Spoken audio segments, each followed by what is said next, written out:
नमस्कार साथियों, royal study with Ajay Shastri के यूट्यूब प्लेटफॉर्म पर आपका हार्दिक स्वागत है। यदि आप सीटेट की तैयारी करते हैं और 125 प्लस स्कोर करना चाहते हैं तो आप मेरे वीडियो को अंत तक देखिए। हम यहाँ बाल विकास हल करने की ट्रिक बताएंगे, जिसमें से हमारा दावा है कि 94% मार्क्स हमारे यहीं से आएंगे। इस पैटर्न पर आएंगे कि प्रश्न किस प्रकार से पूछा जाता है, आपको कौन सा उत्तर देना है। हम आज बाल विकास और ईवीएस पर ही चर्चा करेंगे। उसके बाद अगली सीरीज में हम आपको हिंदी संस्कृत में सारी चीज़ें बताएंगे, किस तरीके के प्रश्न आपको हल करने हैं। उसके बाद अंत में हम एक वीडियो मैथ का बनाएंगे। हमारे यूट्यूब चैनल पर सीटेट के बहुत सारे वीडियो पड़े हुए हैं, आप प्ले लिस्ट में जाकर वहाँ पर देख सकते हैं, जहाँ पे हमने लाइव क्लासेस भी ली हैं और हम बोर्ड पर भी पढ़ाते हुए दिख रहे हैं। लेकिन कुछ तकनीकी समस्या की वजह से और समय न होने के कारण हम आपको वीडियो नहीं दे पा रहे हैं। हालांकि हम बोर्ड पर नहीं दे पा रहे हैं, इस तरीके से हम देने का प्रयास करते हैं। तो आइए सबसे पहले हम देखते हैं कि सीटेट की प्रश्न हल करने की ट्रिक्स क्या हैं, किस तरीके से आप सीटेट के प्रश्नों को हल कर सकते हैं। तो सबसे पहले हमने कुछ नियम बनाए हैं, उनमें सबसे पहला नियम है समानता का नियम। तो समानता का नियम कहता है कि समानार्थी विकल्प उत्तर नहीं हो सकते, अर्थात जो एक तरीके के प्रश्न में एक समान उत्तर हैं वो कभी भी आपके उत्तर नहीं हो सकते हैं। एक प्रश्न के माध्यम से हमने समझाने का प्रयास किया है। तो आइए प्रश्न पर चर्चा करते हैं और अच्छे से देखते हैं कि क्यों नहीं हो सकता है उत्तर। तो एक से अधिक भाषाओं का प्रयोग, अब ऑप्शन दे रखा है कि किसी भी एक समस्या में निपुणता में बाधक है। तो देखिए बाधक क्या है कि बाधक भी यहाँ पे एक समस्यात्मक प्रश्न है। यहाँ पर जटिलता मतलब यहाँ पे कठिनाई को दर्शा रहा है और शिक्षकों के लिए गहन समस्या है। तो तीनों प्रश्नों में हमने समझा कि जटिलता, समस्या, बाधक और ये सभी एक ही तरफ संकेत करते हैं, तीनों समान हैं। तो जो तीनों समान हैं ये उत्तर नहीं हो सकते। अब आपका सीधा सा उत्तर बचा है कि संज्ञानात्मक विकास में सहायक हैं। एक बार फिर से समझ लीजिए, एक प्रश्न आता है समानता के आधार पर, जो मैंने समझाया आपको कि एक से अधिक भाषाओं का प्रयोग किसी भी एक भाषा में निपुणता में बाधक है। तो हमने यहाँ पे देखा बाधा आ गई, यहाँ पे जटिलता आ रही है, यहाँ पे समस्या आ रही है। तो तीनों एक समान है, तो ये उत्तर होगा ही नहीं। आप वर्गीकरण कर सकते हैं, क्लासिफिकेशन कर सकते हैं और समझ सकते हैं कि इसका उत्तर कौन सा होगा। तो एक से अधिक भाषा का प्रयोग संज्ञानात्मक विकास में सहायक होगा। अब यहाँ पे तीनों जगह बाधाएं, समस्याएं और जटिलताएं उत्पन्न हो रही थी, लेकिन आपको क्या देखना है कि सहायक कहाँ पे है, तो डी ऑप्शन में। ठीक है, अगला प्रश्न देखते हैं। उम्मीद है चीज़ें स्पष्ट रूप से समझ में आ रही होंगी। भाषा का प्रयोग, अब देखो समानता का मैंने एक नियम बताया है कि जिसमें भाषा का प्रयोग, प्रश्न पूछ रहा है कि भाषा का प्रयोग, तो यहाँ पे क्या है कि भाषा का प्रयोग, अब ऑप्शन दे रखे हैं कि केवल परीक्षा में होता है, केवल पाठ्य पुस्तक में होता है, केवल मुद्रित सामग्री में होता है। तो तीनों में आपको समान केवल 3 दिख रहे हैं। इनमें से जो चौथा ऑप्शन है जीवन के विभिन्न संदर्भों में, ये आपका उत्तर सही जाएगा। तो समानता का नियम कहता है कि समान चीज़ें एक साथ उत्तर नहीं हो सकती हैं। आपको स्पष्ट रूप से समझ में आ गया होगा समानता वाला नियम। अब देखते हैं दूसरा नियम मेरा क्या है, जड़ और शाखा का नियम। जड़ और शाखा का नियम, जी हाँ, जड़ और शाखा का नियम कहता है कि उसी विकल्प को उत्तर माना जाएगा जो अन्य विकल्पों का अर्थ भी खुद में शामिल करता हो।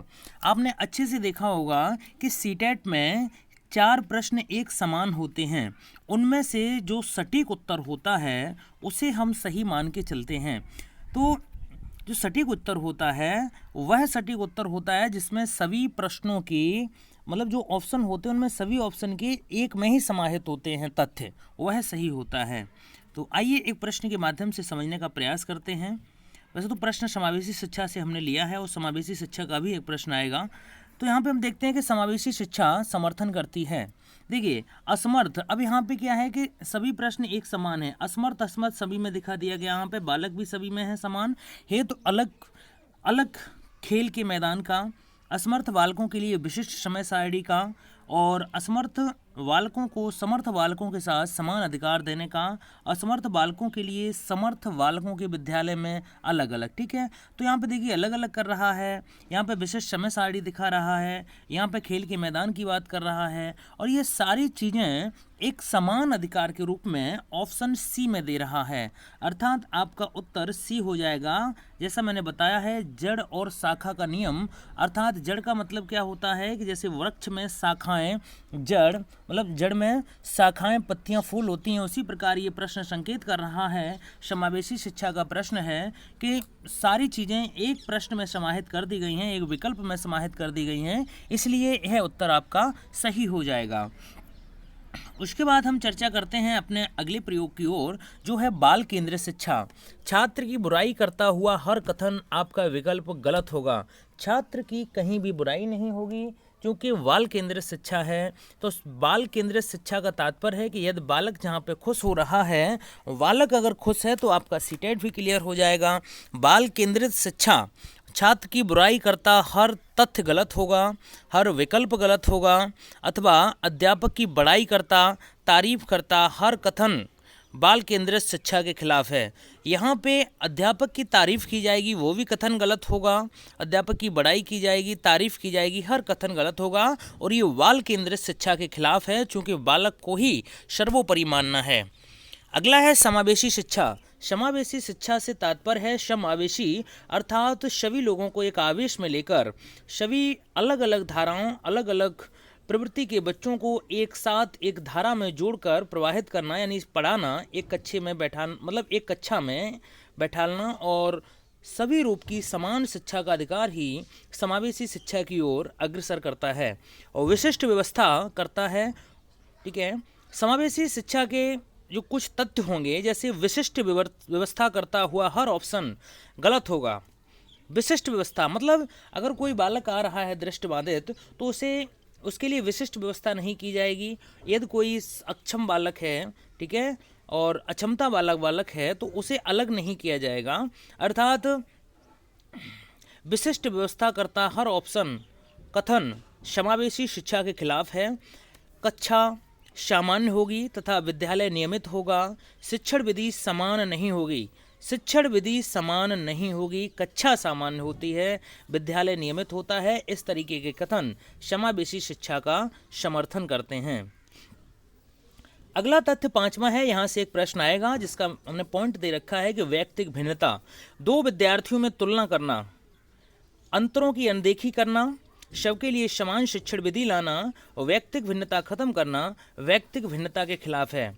दो विद्यार्थियों में तुलना नहीं की जा सकती, क्योंकि व्यक्तिगत भिन्नता के कारण सबकी बुद्धि अलग होती है, सबके सोचने के विचार अलग होते हैं, सबकी शारीरिक बनावट अलग होती है।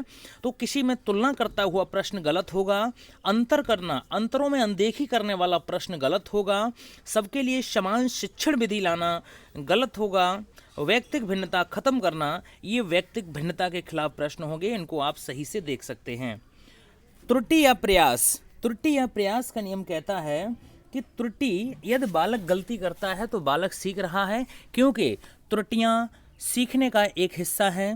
त्रुटि एवं प्रयास कोई अपराध नहीं है, बल्कि अधिगम का ही हिस्सा है। अर्थात बालक यदि प्रश्न इस प्रकार के कई पूछे जाते हैं कि यदि बालक कहीं पर त्रुटि करता है तो किशोर संकेत है, तो बालक सीख रहा है, क्योंकि जो चलेगा ही नहीं तो वो सीखेगा कैसे। गलतियां एक सीखने का अभिन्न अंग हैं।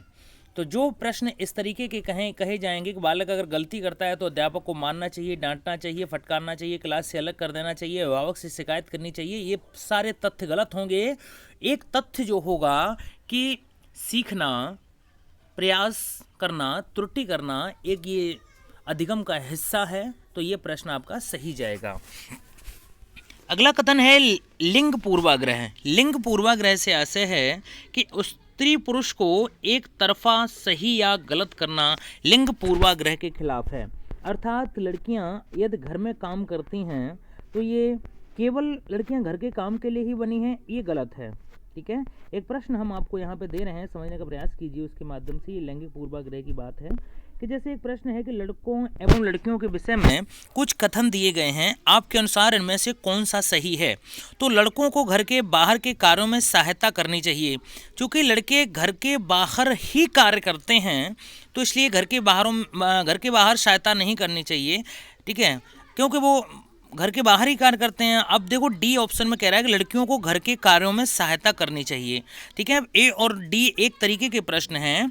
हम वी ऑप्शन पर चर्चा करते हैं कि लड़कों को घर के कार्यों में सहायता करनी चाहिए।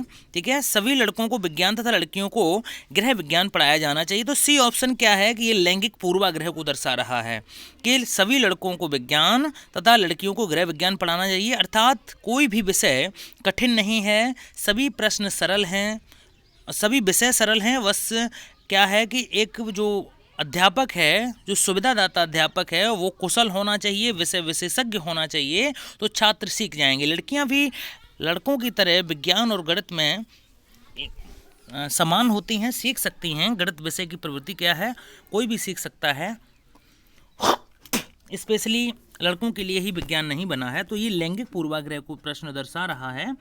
अब इस प्रश्न का उत्तर क्या होगा कि लड़कियों को घर के कार्यों में सहायता करनी चाहिए। क्योंकि लड़कियां घर के कार्य ही करती हैं, तो उन्हें अगर बाहर के कार्यों को सहायता की बात की जाती तो ये तथ्य सही हो जाता। क्योंकि लड़के घर के बाहर के काम करते हैं, तो लड़कों को घर के बाहर के कार्यों में सहायता करनी चाहिए, वो तो बाहर के कार्य करते ही हैं।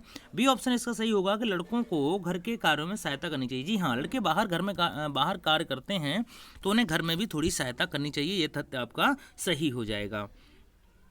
अगला देखते हैं, कौन सा सामाजिकरण की एक निष्क्रिय एजेंसी है। सामाजिकरण से तात्पर्य क्या है। एक तथ्य सामाजिकरण से आएगा। सामाजिकरण का मतलब है समाज की अंतःक्रिया, एक दूसरे से सहयोग के माध्यम से सामाजिकरण होता है।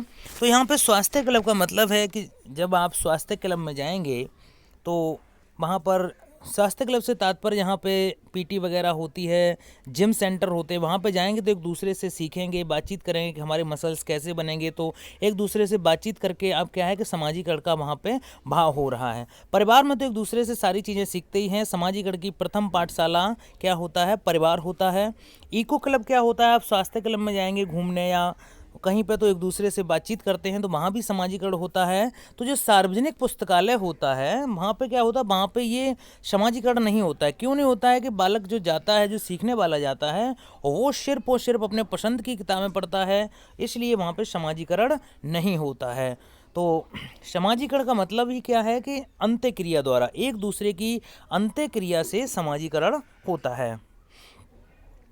प्रकृति पोषण विवाद निम्न में से किससे संबंधित है।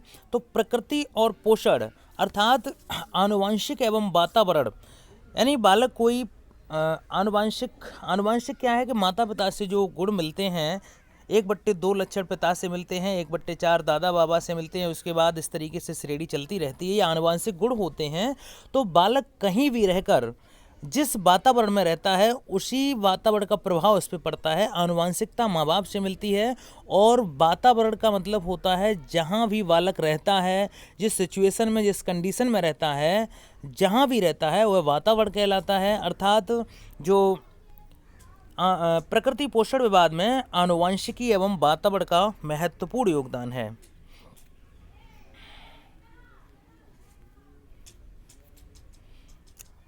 वह प्रक्रिया जिसके द्वारा, अभी इस प्रश्न पर बाद में बात करते हैं, पहले हम अपने तथ्यों को स्पष्ट रूप से आपको समझा दें।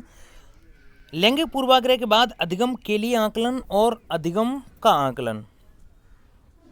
तो अधिगम का आकलन क्या है और अधिगम के लिए आकलन क्या है, इसको बहुत सरल तरीके से हम आपके सामने पेश करते हैं। इस तरीके का एक प्रश्न बहुत ज़्यादा आता है परीक्षा में। प्रश्न है कि वह प्रक्रिया जिसके फलस्वरूप बालक सामाजिक व्यवहारों को स्वीकार करता है और उसके साथ अनुकूलन करता है, वह क्या कहलाती है। तो वह नैतिकता कहलाती है। एक प्रश्न इस टाइप का था, देखते हैं। अभी प्रश्न है नहीं, लेकिन मैं बता रहा हूँ आपको कि देखिए, जो सीखने का आकलन होता है, तो सीखने का आकलन परीक्षा के अंत में लिया जाता है।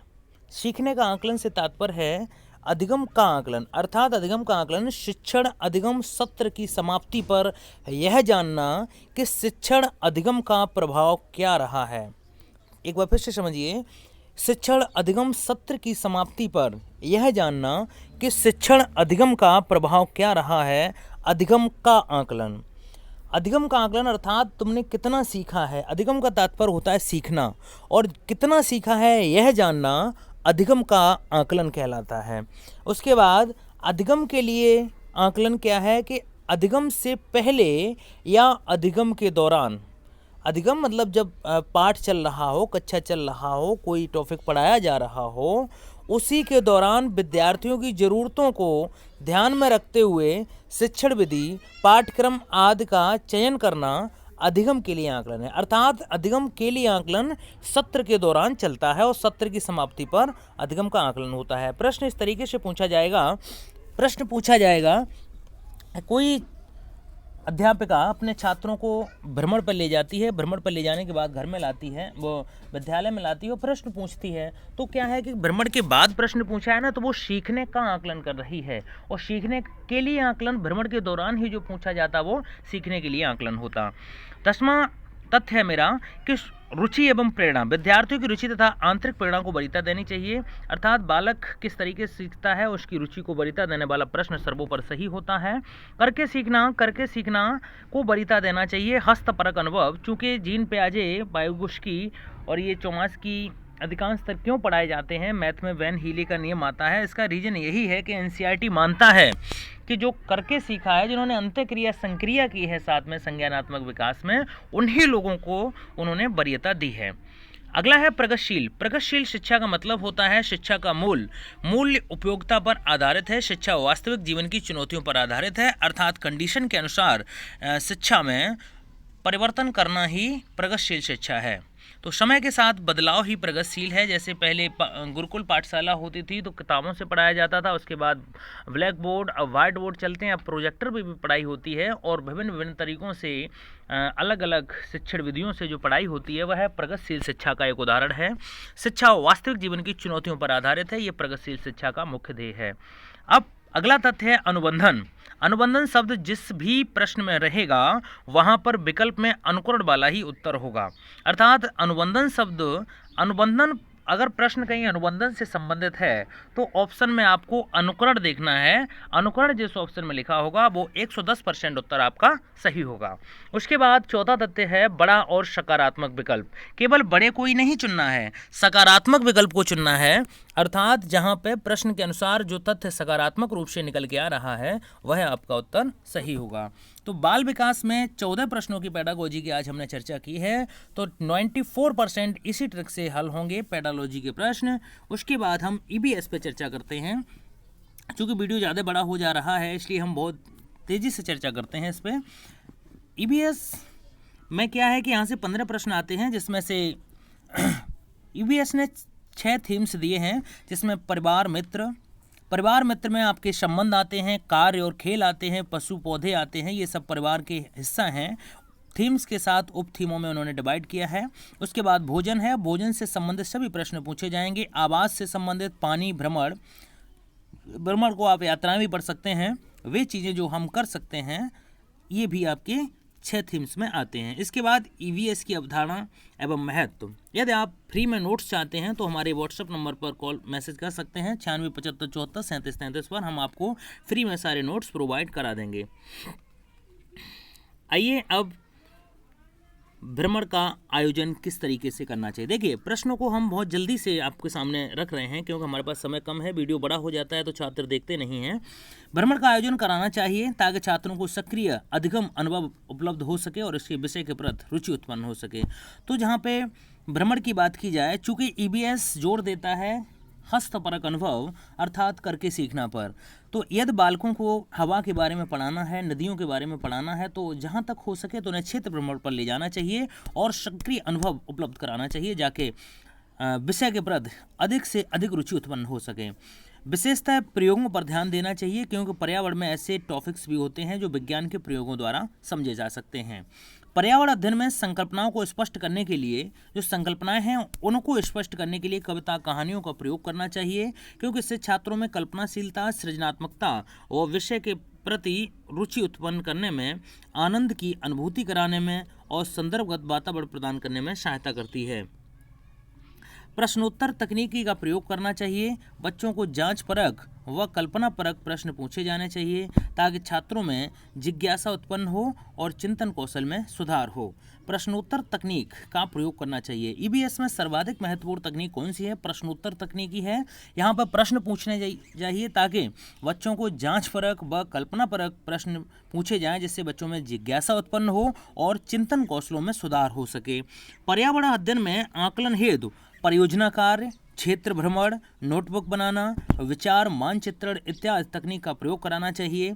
बच्चों को समूह में कार्य कराएं, जिससे बच्चे परस्पर सामंजस्य और सहयोग करना सीखते हैं। बच्चों से हस्तपरक क्रियाकलाप कराएं तथा पर्यावरण शिक्षण को उनके अनुभवों से जोड़ें। हस्तपरक वाला ऑप्शन आपका सही होगा। पर्यावरण की कक्षा में बच्चों को प्राकृतिक व सामाजिक सांस्कृतिक पर्यावरण से जोड़ें। बच्चों को स्वयं सीखने, खोजने, करने और प्रश्न पूछने का अवसर दें। समुदाय को संसाधन के रूप में देखें, क्योंकि वास्तविक परिस्थितियों में सीखने का अवसर उपलब्ध कराता है। पर्यावरण कक्षा के बच्चों को मानचित्रात्मक सिखाएं, जिससे बच्चों को सापेक्ष स्थिति और दिशा बुद्ध की जानकारी का कौशल में बढ़ावा मिले। प्राथमिक स्तर पर पर्यावरण के अध्ययन का मुख्य उद्देश्य कक्षा की पढ़ाई को छात्रों के विद्यालय के बाहरी जीवन से जोड़ना होता है। तो ये तथ्य आपके सही होंगे। पर्यावरण की कक्षा में परिभाषाओं और व्याख्यानों पर बल न दिया जाए, अर्थात ये नेगेटिव पॉइंट होते हैं। पर्यावरण की कक्षा में तकनीकी शब्दावली को दूर रखें, रटने पर जोर न दें। वीडियो देखने के लिए बहुत बहुत धन्यवाद।